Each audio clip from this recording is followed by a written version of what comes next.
دل على السلامة. إن شاء الله إن شاء الله إن شاء الله إن شاء الله. وهناك العائلة.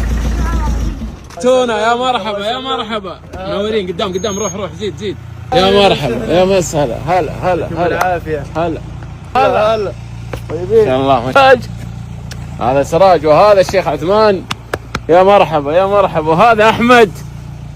يا مرحبا يا مسهلا. منور والله منور. ذبحك البرد يا ابويا. والله شو الثياب المغربيه الجميله ذي.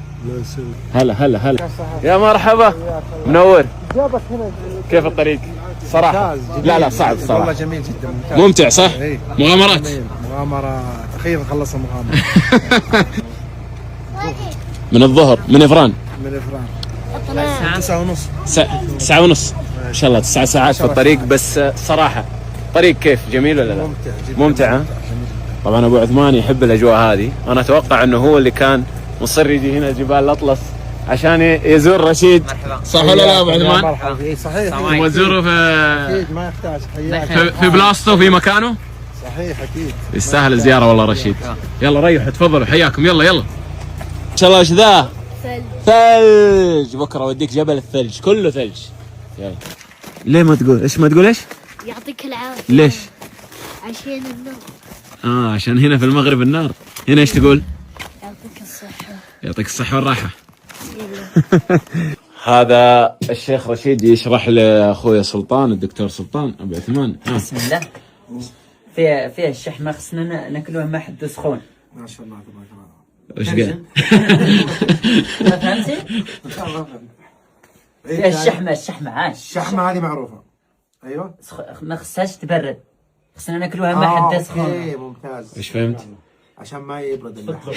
ما يبردش. قطعنا عندكم. ولا ما يخربوش. لا ماشي خربوش. زعما إلا ذبحتها. ايه. إلا ذبحتها راه ذبحت راسي وذبحت رزقي. ما شاء الله تبارك الله. ما شاء الله. جلسة طيب. ما شاء الله تبارك الله. الله يجعلها سفرة عامرة ما شاء الله. صحة وعافية على الجميع. صحة والراحة على الجميع. أجمل وجبة مع العائلة هنا في هذا البيت في جبال الأطلس في المغرب. البيت التقليدي، بيت الطين الرائع والجميل. شوفوا يا اخوان كيف شباب مثلجين. برد؟ لا مو برد عاد. ما سراج. بالري كيف متغطي بكم؟ علمهم والله حالتي. وريهم ما كم. ينام فيها والله. كم متغطي؟ متغطي.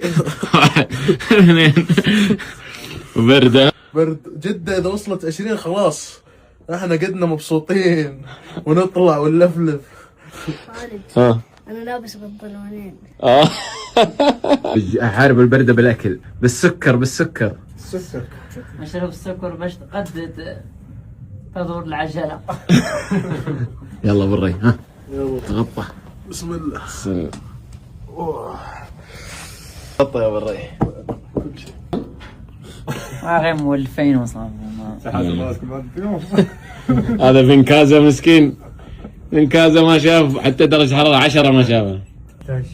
برد ضروري واحد يتدفى. الريز والو يعني ضروري تسولف تجلس. ما في جوال ما في. طبيعي. ما في نت ما في اتصالات ولا شيء. ارجع حياة الأجداد. اقول اول مرة اتمنى ارجع للرطوبة. خلاص تجمدت. ما اقدر اتحرك مكاني خلاص متجمد. ودك ترجع للحر. ايوه ابغى ارجع للرطوبة والهلك. نبي نرجع للحر. حقك والله حقك. أبسط حقوقك يا شيخ. ايش قال اخري؟ يقول يبغى يرجع للحر. انت هنا راح حر. انا حر؟ يقول لك حر. لا من جد حر؟ كيف؟ حر كل شيء حر. لأنه ماكل كرداس وكسكس وبطنه مليانة دجاج ولحم. تاكل كسكس وكرداس وتسخن. أبو عثمان ايش تقترح؟ اقول واضح الشباب كلهم سدحوا هنا بيناموا هنا ما نشوف احد في الغرف. كلهم عند الدفاية. هذا الخشب اللي أقول لك عليه. شوف كيف من الشجر. يا اخوان شوفوا عثمان ايش فيك؟ تعاني من ايش؟ يعني من الشبكة اتصال ما في اتصال، ما في هنا تعيش حياة طبيعية 100%، تعيش حياة الأجداد. الأجداد من زمان. مسكين عنده إدمان جوال يدور شبكة. ما في تصحى ما في الا النوم. تفطر تسولف على جبل. تطلع جبل تشتغل ترجع تعبان تنام تصحى تسولف. يوميا.